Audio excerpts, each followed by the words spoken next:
Hello everyone, welcome to another video of this revision series. In this video, we'll revise neural regulation of respiration.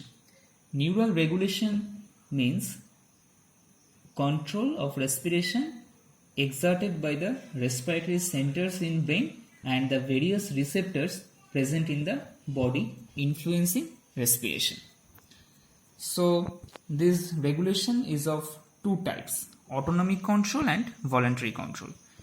Voluntary control is exerted by the cerebral cortex itself via corticospinal tracts, which descends to the spinal cord and relay with lower motor neurons and ultimately supply the muscles of respiration.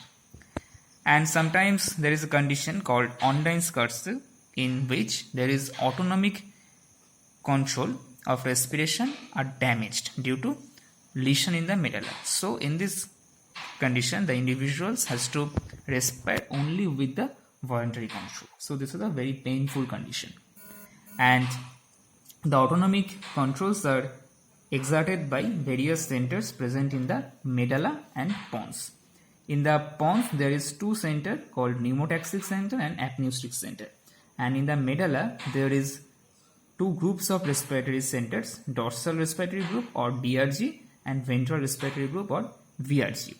The VRG has three parts: rostral part, which consists of the Botzinger complex; intermediate part, which consists of pre-Botzinger complex; and caudal part, which consists of nucleus retroambigualis.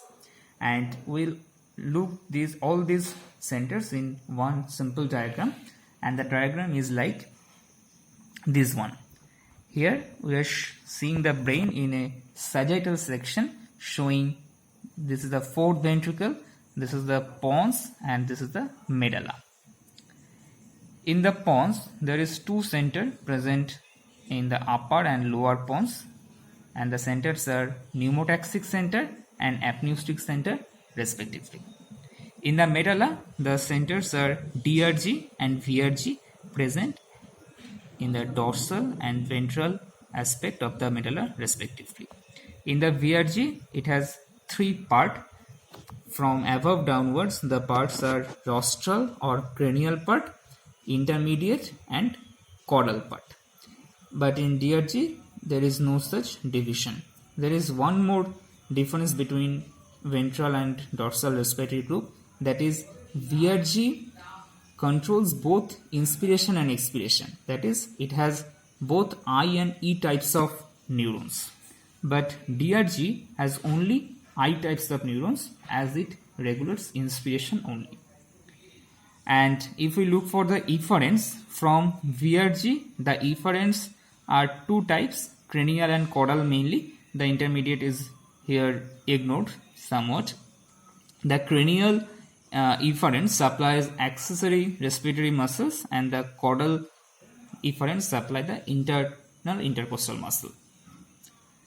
And from DRG, the efferents supply the diaphragm mainly via phrenic nerve. They also supply external intercostal muscle. And both these efferents from DRG and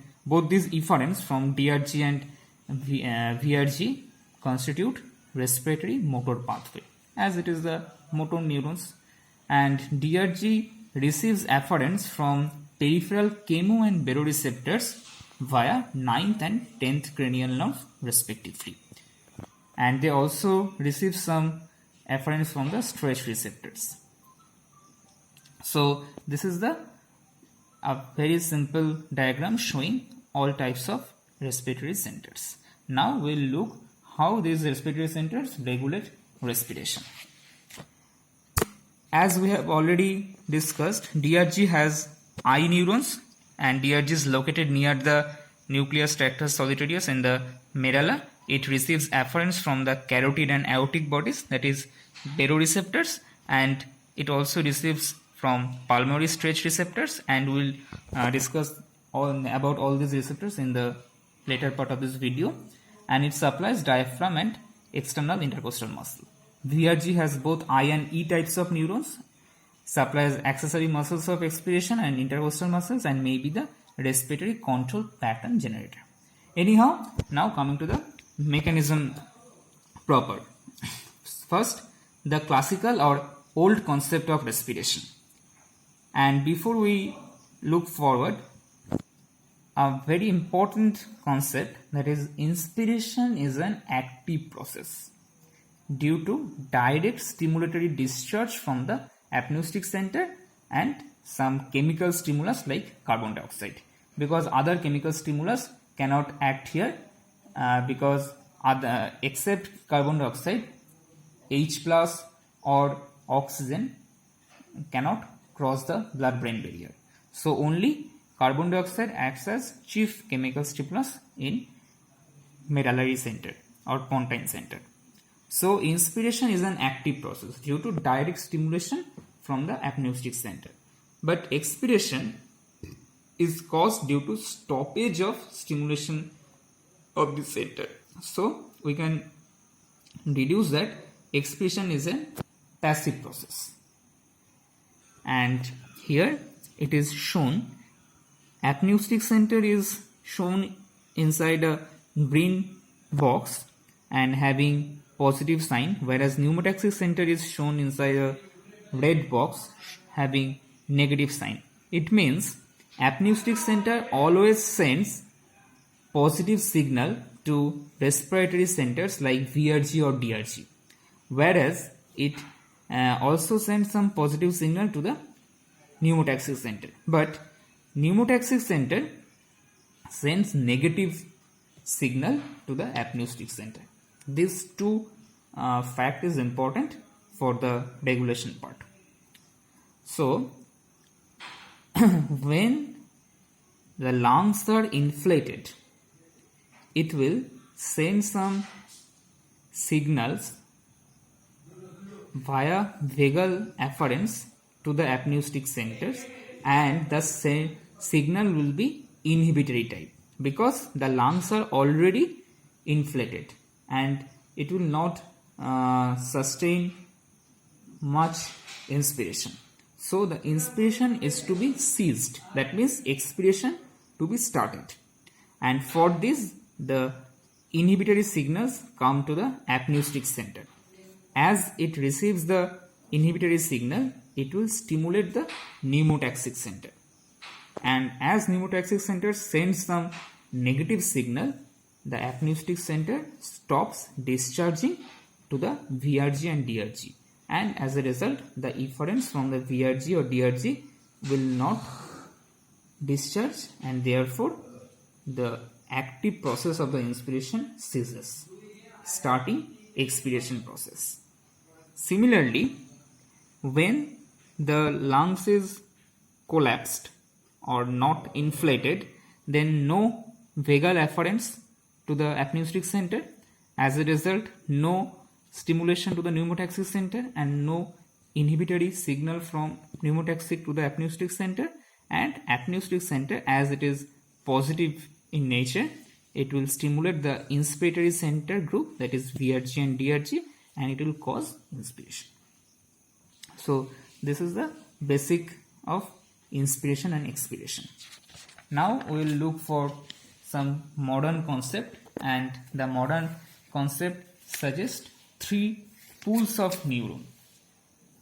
It postulates the respiration by 3 pools of neurons. Pool A neurons innervates the inspiratory muscles, and at the same time it gives a collateral to the pool B neurons. Pool A neurons also receives excitatory inputs from the central chemoreceptors and peripheral chemoreceptors.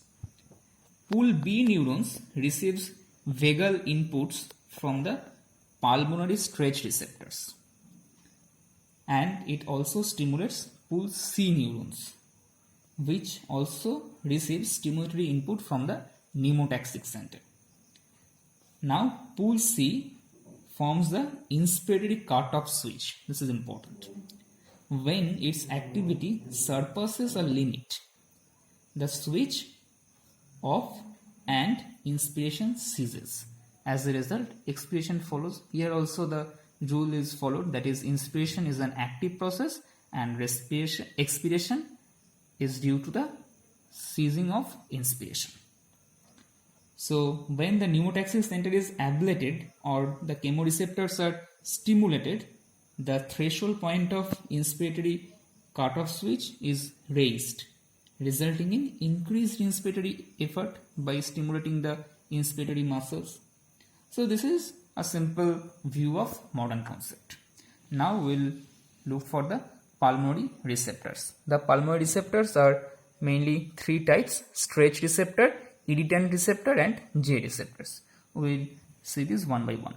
The stretch receptors, they are situated in the smooth muscle layer of the small airways. They are supplied by slow adapting myelinated vagal fibers. And there is a reflex called Hering-Breuer reflex. It suggests that stretched by inspiration, they activate a reflex which cuts short the duration of inspiration and prolongs the duration of expiration. This is Hering-Breuer reflex. Next, irritant receptors, they are situated in the mucosal lining of large airways and they are innervated by rapidly adapting myelinated vagal fibers, and they are stimulated by irritant like smoke, sulfur dioxide, and cause quickly bronchoconstriction by reflex. The stretch receptors were slow adapting, but irritant receptors have fast adapting reflex. And J receptors, they are situated in close proximity to the pulmonary capillary vessels and they are stimulated by pulmonary edema, pulmonary embolism.